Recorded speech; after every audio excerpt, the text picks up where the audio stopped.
मोदी सरकार का बड़ा फैसला, कैबिनेट बैठक में नई खेल नीति 2025 को मंजूरी। अश्विनी वैष्णव ने कहा, खेल इंफ्रास्ट्रक्चर का होगा विकास। केंद्रीय मंत्री अश्विनी वैष्णव ने खेलो भारत नीति 2025 को लेकर साझा की जानकारी। कहा, यह नीति राष्ट्रीय खेल नीति 2021 के लिए की जगह। उद्धव और राज ठाकरे ने संयुक्त पत्र जारी किया। 5 जुलाई को होने वाली जनसभा के लिए मराठी लोगों को किया निमंत्रित। एनसीपी शरद गुट के विधायक रोहित पवार ने फडणवीस सरकार को बताया घिसनी सरकार। बोले, किसानों की कर्ज माफी का वादा अब तक पूरा नहीं हुआ। जनता से किए वादे ये सरकार भूल गई। महाराष्ट्र विधानसभा के बाहर महाविकास अघाड़ी का प्रदर्शन। गजनी के पोस्टर लेकर फडणवीस सरकार के खिलाफ की जमकर नारेबाजी। कांग्रेस विधायक नाना पटोले महाराष्ट्र विधानसभा से एक दिन के लिए सस्पेंड। वेल में पहुंचकर नारेबाजी करने के चलते स्पीकर ने की कार्रवाई। विधानसभा से सस्पेंड होने के बाद नाना पटोले बोले, मोदी सरकार ने किसानों का अपमान किया। इनकी सरकार में किसानों की आत्महत्या बढ़ी। किसानों के लिए हम लड़ते रहेंगे। मराठी ना बोलने पर मुंबई में दुकानदार की पिटाई। पुलिस ने एमएनएस कार्यकर्ताओं के खिलाफ केस दर्ज किया। पटना में जेडीयू दफ्तर के बाहर मोदी और नीतीश के लगे पोस्टर। लिखा, लग रहे उद्योग, मिल रहा रोजगार, फिर से एनडीए सरकार। बिहार में वोटर लिस्ट विवाद पर डिप्टी सीएम सम्राट चौधरी बोले, विपक्ष वोटर लिस्ट के नाम पर लोगों को डरा रहा। बिहार की जनता का हक कोई नहीं छीन सकता। सम्राट चौधरी ने लालू यादव पर निशाना साधा। बोले, लालू ने सिर्फ बिहार को लूटने का काम किया। वे सामाजिक न्याय के योद्धा नहीं, उन्हें सिर्फ अपने परिवार की चिंता। तेजस्वी यादव के वक्फ कानून पर बयान को लेकर हमलावर हुई बीजेपी। गौरव भाटिया ने कहा, ये लोग बिहार में शरिया कानून लाना चाहते हैं। गौरव भाटिया ने तेजस्वी से पूछा, क्या कोई राज्य सरकार केंद्र के पास हुए बिल को बदल सकती है? तुष्टिकरण के हेडमास्टर जनता को सच बताएं। गौरव भाटिया की दो टूक, जो कानून को कूड़ेदान में डालने की बात करेगा, जनता उसकी सांप्रदायिक राजनीति को खत्म करेगी। औरंगाबाद में जनसुराज के संस्थापक प्रशांत किशोर ने कहा, बिहार के लोग अपने बच्चों का भाग्य बदलने जा रहे हैं। लोग बदलाव चाहते हैं। प्रशांत किशोर का बयान, बिहार के युवा मजदूरी करने के लिए गुजरात महाराष्ट्र नहीं जाना चाहते।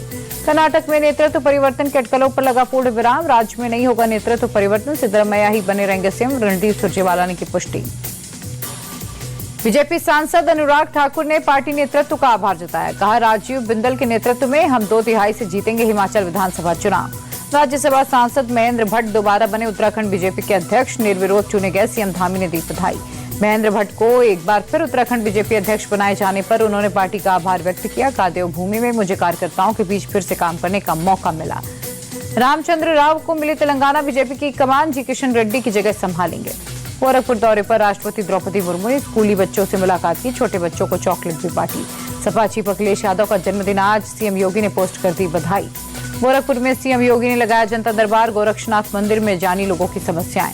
यूपी में कावड़ रूट पर नेम प्लेट को लेकर सियासत हाई। कांग्रेस नेता दिग्विजय सिंह बोले, नाम नहीं, लाइसेंस के हिसाब से कार्रवाई होनी चाहिए।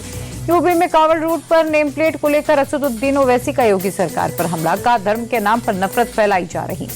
लखनऊ में यूथ कांग्रेस का प्रदर्शन। यूपी में स्कूलों के विलय को लेकर विरोध। पुलिस ने कई कार्यकर्ताओं को हिरासत में लिया। टीएमसी का 5 सदस्यीय डेलीगेशन चुनाव आयोग से मिला। वोटर लिस्ट के रिवीजन के फैसले पर विरोध दर्ज कराया। तेलंगाना के संगारेड्डी की केमिकल फैक्ट्री ब्लास्ट में मरने वाले मजदूरों की तादाद 35 तक पहुंची। अभी भी कई लोगों की हालत गंभीर। संगारेड्डी में केमिकल फैक्ट्री पहुंचे सीएम रेवंत रेड्डी। धमाके वाली जगह का लिया जायजा। कल फैक्ट्री में हुए ब्लास्ट में 35 की जान गई थी। सीएम रेवंत रेड्डी ने मुआवजे का ऐलान किया। मृतकों के परिजनों को 1-1 करोड़ रुपए की आर्थिक मदद। गंभीर रूप से घायलों को 10-10 लाख, मामूली रूप से घायलों को 5-5 लाख का मुआवजा। तमिलनाडु के शिवकाशी में एक पटाखा फैक्ट्री में ब्लास्ट। हादसे में एक महिला समेत 5 की मौत, कई घायल। दिल्ली में पुरानी गाड़ियों पर सख्ती। 15 साल पुराने पेट्रोल और 10 साल पुराने डीजल गाड़ियों को फ्यूल देने पर रोक। सीसीटीवी से हो रही पेट्रोल पंप की निगरानी। दिल्ली के सीएम रेखा गुप्ता के मुताबिक पोल्यूशन कंट्रोल करने के लिए उठाए जा रहे कदम। लोगों से की सहयोग की अपील। दिल्ली में अतिक्रमण के खिलाफ कार्रवाई। गांधीनगर इलाके में प्रशासन ने अवैध निर्माण पर चलाया बुलडोजर। बुलंदशहर के दस्तूरा गांव में भतीजों ने चाचा को लाठी डंडों से पीटा। मारपीट में 2 लोग जख्मी। पुलिस मामला दर्ज कर जांच में लगी। हापुड़ में तेज रफ्तार कार बेकाबू होकर होटल परिसर में घुसी। 5 लोगों को कुचला। एक युवक की मौत। सीसीटीवी में कैद हुई घटना। पटना के सिटी सेंट्रल मॉल में सुरक्षा को लेकर मॉकड्रिल। 6 से 7 आतंकी मॉल में घुसे। सुरक्षा बलों ने चारों तरफ से घेरा। अमरनाथ यात्रा को लेकर जम्मू कश्मीर में सुरक्षा खड़ी। अनंतनाग जिले में भारी सुरक्षा बलों की तैनाती। अमरनाथ यात्रा शुरू होने के पहले बालटाल बेस कैंप पर भारी संख्या में सुरक्षा बल की तैनाती। 3 जुलाई से बालटाल और पहलगाम मार्गों से शुरू होगी यात्रा। अमरनाथ यात्रा को लेकर शिव भक्तों में भारी उत्साह। रजिस्ट्रेशन सेंटर पर श्रद्धालुओं की उमड़ी भीड़।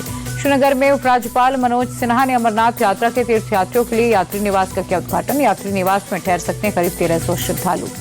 नेशनल डॉक्टर्स डे पर दिल्ली सीएम रेखा गुप्ता ने सचिवालय में डॉक्टर से मुलाकात की। मंत्री मनजिंदर सिंह सिरसा भी रहे मौजूद। अयोध्या के हनुमानगढ़ी मंदिर में उमड़ा भक्तों का जनसैलाब। दर्शन और पूजा अर्चना के श्रद्धालुओं ने बजरंग बली का लिया आशीर्वाद। प्रयागराज में भारी बारिश के चलते यमुना नदी का जलस्तर बढ़ा। संगम के अरैल घाट तक पानी पहुंचा। पटना में भारी बारिश के बाद सड़कें जलमग्न, रेलवे स्टेशन के पास पानी भरा, यात्रियों की दिक्कतें बढ़ी। कई घरों और दुकानों में भी पानी घुसा, लोगों की मुसीबतें बढ़ी, जनजीवन हुआ अस्त व्यस्त।